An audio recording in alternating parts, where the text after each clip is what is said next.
Affirmations. I just wanted to come to you with a quick little training on something that I've been thinking about recently. So I've been thinking about things, and it kind of came to my attention that I have a problem. In fact, I think you probably have the same problem. And so I thought I'd come online and just talk about what that problem is and maybe even come up with some ways to address it. Have you ever heard that phrase that goes, "I am my own worst enemy"? Well, that's definitely true for me. I stand in my own way, and I have kept myself from doing the things that matter to me my entire life. And so I thought that maybe you might be struggling with something like that too. So I wanted to just start by showing you this cartoon here. It is something that I saw on Facebook, and it just kind of hit home with me. So you see these two little funny characters, and they're both weighed down by the giant boulder called self-doubt. And it is too heavy for them. They cannot carry it. So they are unable to reach the top where their goals are. You know, I've heard it said that everything worthwhile in life is uphill. And so start climbing. And so that concept has really opened up a lot of things for me as I've started accepting that in my life and realizing that the things that I want the most, I'm going to have to work for. And so one of the things that really gets in my way is my own self-doubt. Otherwise, you might call it a self-limiting belief. This is a belief that you carry within yourself and reinforce yourself that gets in your way and holds you back. It doesn't serve you. And so this cartoon really illustrates it well, and it shows it as a big, giant, heavy boulder pressing down on these two little guys who are just trying to reach their goal. And one of them makes the realization, maybe it would be easier if we just put this down. And it made me giggle when I saw it because I'm like, yeah, duh. You know, you think, of course, we just need to put it down. It's so simple. It is such a simple concept. Put it down. It's not serving you. But what do you think would happen? Let's just look at the little pink guy. If he put that down after carrying that for his entire life, do you think he would immediately be able to stand upright and walk? No, I think that he would stay in that stooped position. That if he tried to stand upright, that it would feel awkward and uncomfortable and not like himself at all. And so he might find himself picking that boulder up again because he's just so used to it. It's all he's ever known. And to lay it down feels unnatural. And so that's when it just starts to become a lifelong problem. And so some different ways that we can look at this are, that we all have these messages that run in the background of our subconscious, kind of like a computer program.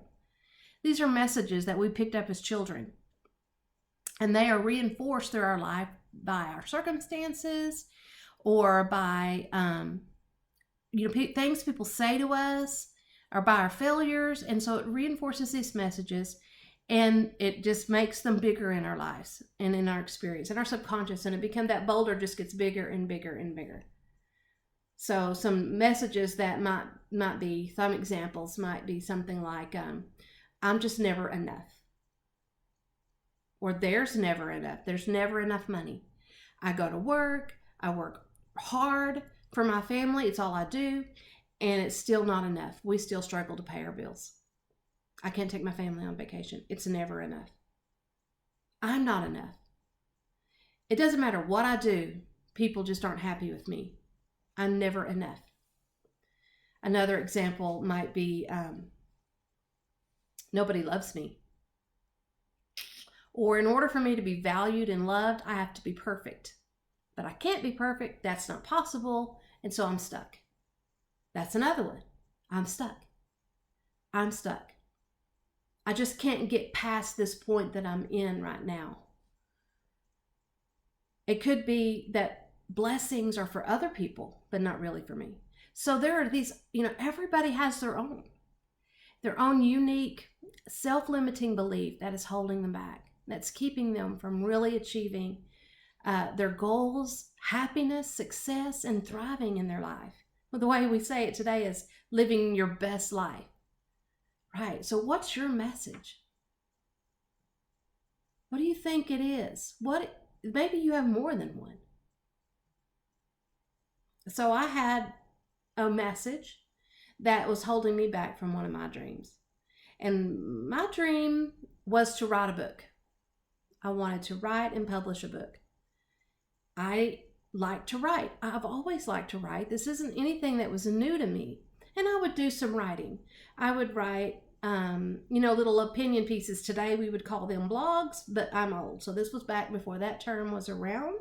I had an article published in the letter to the editor in the newspaper. Remember those? That was pretty exciting for me to say, hey, I'm published. I might write essays, or I might write short stories. And I joined a writing group and we started writing a novel. We didn't get very far, but it was going to be a good one. It was a great story we'd come up with. But mostly I didn't write. I just, always had something else to do. And I had excuses. They were good excuses. I was busy. I was a young mom. I worked full time. I had plenty to do. I didn't have time to write. Or maybe I didn't feel an inspiration to write something. Because really, the message that was holding me back was, I'm not that good. I'm not as good as the people that get their books published. So writing a book is hard, and it's too hard. It's too hard for me. And so that message was my boulder that I carried around. And it got bigger every year as I added more and more to that self-limiting belief that was holding me back. Well, about 4 years ago, 5 years now, I was introduced to this, concept called personal development. You might call it also professional development. And it's just a simple act of growing and learning new things about yourself, about leadership, and about emotional intelligence and all of these kind of things. Well, as I started to grow, I started to change some of my perspectives, and I became aware of these self-limiting beliefs. And so I was able to speak back to it and say, well, what if it's hard? Is that okay? Is it okay if it's hard? Maybe I'm the kind of woman who could do hard things. And so I started saying that to myself, and I started doing things that I had always considered hard, didn't think I would ever do, and hey, I was doing them. So now I'm starting to develop this idea that I could do anything I want. The sky's the limit. I can really climb these hills and achieve the things that I consider worthwhile in my life. And you know what I did? I published a book. And that was one of the most satisfying experiences of my life still so far. I published a book. And it's a nonfiction book. And I had this goal of writing 3 more, to have a series of 4 of these books. And so I wanted to do that. Well, I haven't written a word since then. And I have good excuses. My sister got very ill with cancer and passed away. And I was one of her primary caregivers. Then, I had the very heavy work of grieving. That we had just lost our mother to cancer just 2 years before that. And so, yeah, I had an excuse. And then, as I healed and I grew from that, another excuse came. You know what I did? I picked up that boulder. And I started carrying it again. And then, because I knew better, now I'm also carrying around guilt and shame. Because I am now carrying around something that I don't have to carry around. And I had laid it down. And I picked it back up. And so it hit me the other day as I'm thinking about this. And just kind of my passion is awaking in me again to be the kind of person who does something hard and write another book. And, I have so many excuses not to do it. I mean, this year is just tough all around for every single buddy.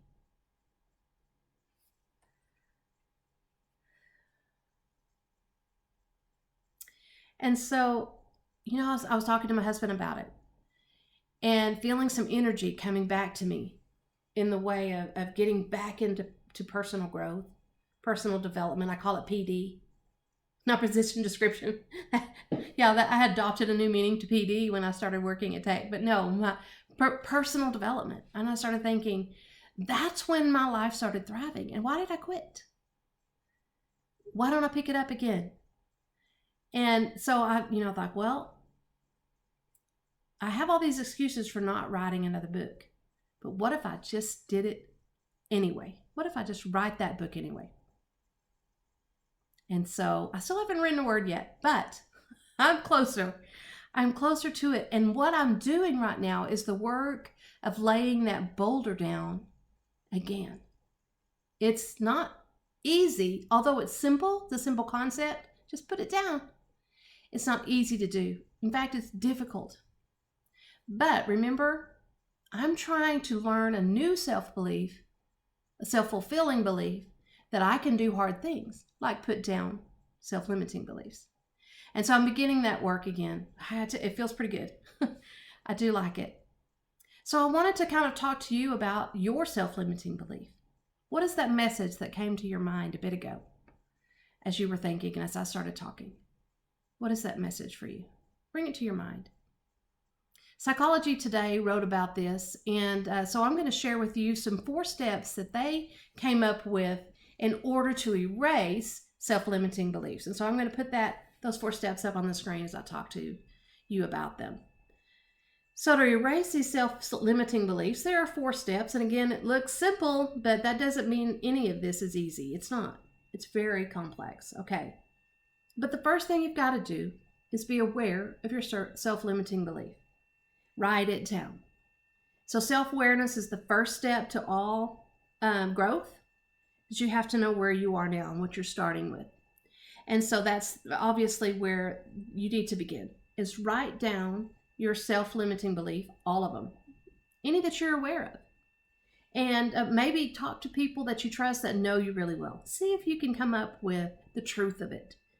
And be willing to look at something that you might consider ugly, maybe that you might feel guilty about or ashamed of, and let that be okay. Have grace for yourself and know that awareness is the first step toward growth.